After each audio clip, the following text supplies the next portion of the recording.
Students, आज हम लोग एक्सरसाइज 5.3 के क्वेश्चन नंबर 14, 15, 16 को सॉल्व करेंगे। देखिए 14 क्वेश्चन में कहा जा रहा है find the sum of the odd number between 0 to 50। 0 से 50 के बीच में जितने भी ऑड नंबर्स हैं उन सारी ऑड नंबर्स का सम निकालना है। हम जानते हैं कि ऑड नंबर्स होती हैं 1, 3, 5 and so on up to 49। हमें 0 से 50 के बीच की नंबर्स लिखना है। हमने ये सारी नंबर्स लिख ली। ऑड नंबर्स हम जानते हैं ऐसी नंबर जो 2 से डिविजिबल ना हो, वो सब ऑड नंबर्स होती हैं। तो ये नंबर्स ऑड नंबर्स हैं। नंबर ऑफ टर्म्स निकालने के लिए इस nth टर्म को यूज करेंगे। हमने माना कि इस अरिथमेटिक प्रोग्रेशन में total number of terms n है, तो हम ये कह सकते हैं therefore an is equal to 49। 1 है और कॉमन डिफरेंस 2 है। हम देख सकते हैं हर एक टर्म के बीच में डिफरेंस 2 है। अब हम लोग an equal to a plus n minus 1 यानी nth term from the starting, इसका फॉर्मूला अप्लाई कर रहे हैं। an है 49 a1 plus n minus 1 n निकालना है इनटू d की value 2। 49 minus 1 this is 48 equal to n minus 1 into 2। This implies that n minus 1 equal to 24। So n is equal to 25। So total 25 terms are here in this arithmetic progression। अब number of terms मिल गए हैं, हमें सिर्फ इन सारे terms का sum निकालना है। तो हम sum of 25 terms निकाल देंगे as 25। फॉर्मूला हम लोग जानते हैं n by 2 first term plus last term, या a plus n minus 1 into D भी अप्लाई कर सकते हैं। n की जगह पे 25 लिखेंगे। 25 by 2 फर्स्ट टर्म 1 मालूम है और लास्ट टर्म 49 है। 25 by 2 into 1 plus 49 this is 50। 2 से 50 को डिवाइड करेंगे 25 मिलेगा। 25 इंटू 25 दिस इज 625। तो सम of first 25 terms of this AP is 625। और ये AP क्या थी? सारे odd numbers हैं। तो sum of odd numbers between 0 to 50 this is 625। 15 questions के आगे अब सारे क्वेश्चंस हमारे एप्लीकेशंस ऑफ अरिथमेटिक प्रोग्रेशन हैं, यानी कि हमें लैंग्वेज के फॉर्म में क्वेश्चंस दिए गए होंगे और हमें इन क्वेश्चंस से सबसे पहले एक अरिथमेटिक प्रोग्रेशन फॉर्म करना होगी। और जाहिर सी बात है उसमें या तो सम ऑफ n टर्म्स पूछेंगे या nth टर्म पूछेंगे।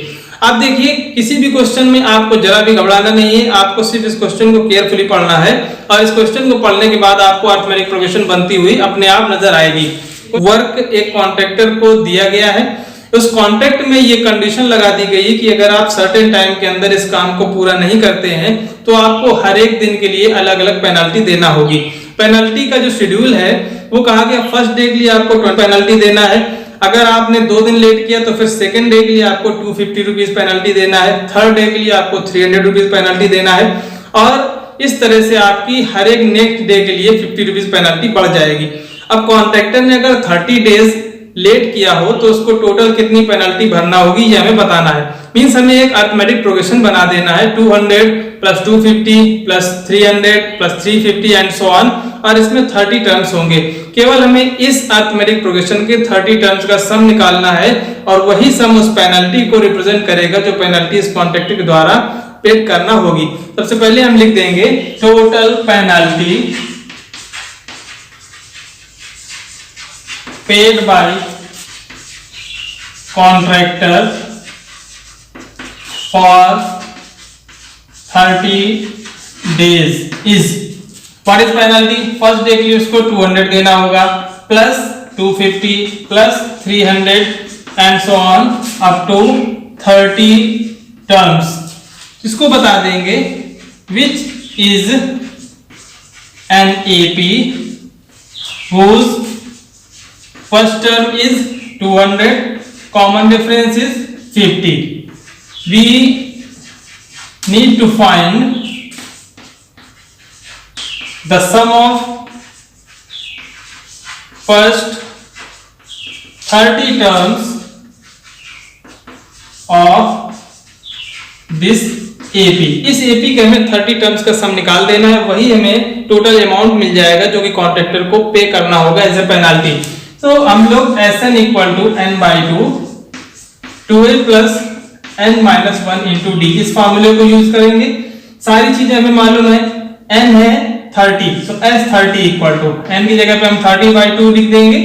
2 इंटू a है 200 प्लस 30 माइनस 1 इंटू डी है 50।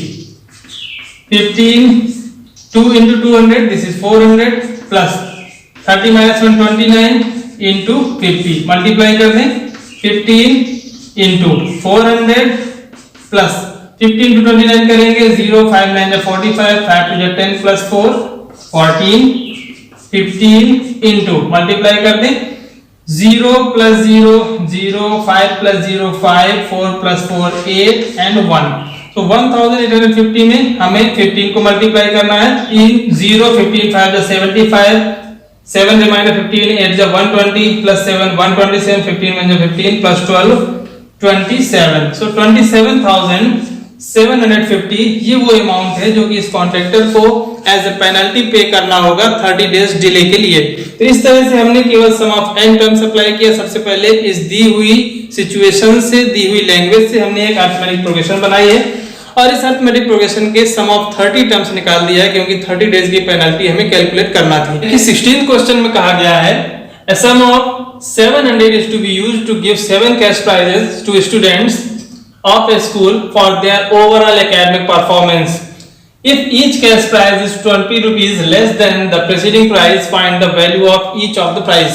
आ जा रहा है किसी स्कूल के स्टूडेंट्स की ओवरऑल परफॉर्मेंस के लिए 7 कैश प्राइजेस देना है और 7 कैश प्राइजेस के लिए 700 रुपीज को यूज करना है।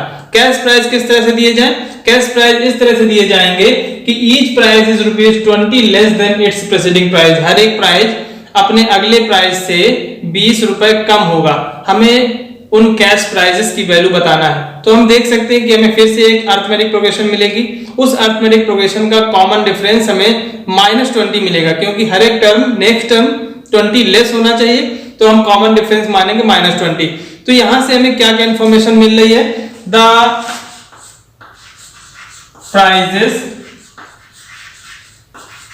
Makes an arithmetic progression whose first term is A and common difference D is equal to -20.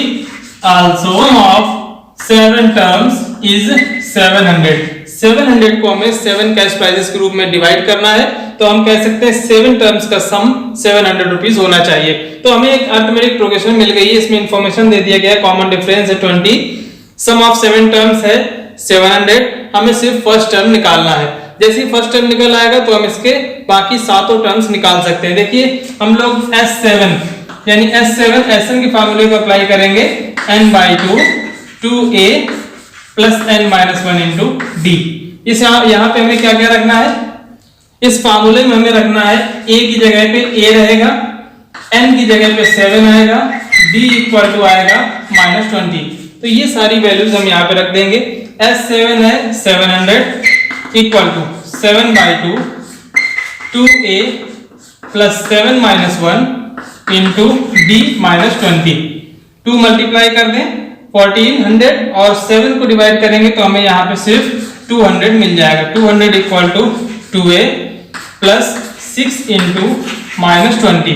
तो 200 इक्वल टू 2a माइनस 6 2 जा 12 सो 120 हो जाएगा। 120 साइड ट्रांसपोज करेंगे तो हमें 2a इक्वल टू मिलेगा 200 plus 120 so 2a equal to 320। This implies that a is equal to 160। तो यहां से हमने a यानी फर्स्ट टर्म निकाल लिया 160। अब हम इस AP के सारे कॉन्सेक्यूटिव टर्म्स को निकाल सकते हैं। All the terms of AP are, first term हमारा मिल गया हमें 160, फर्स्ट टर्म हो गया 160।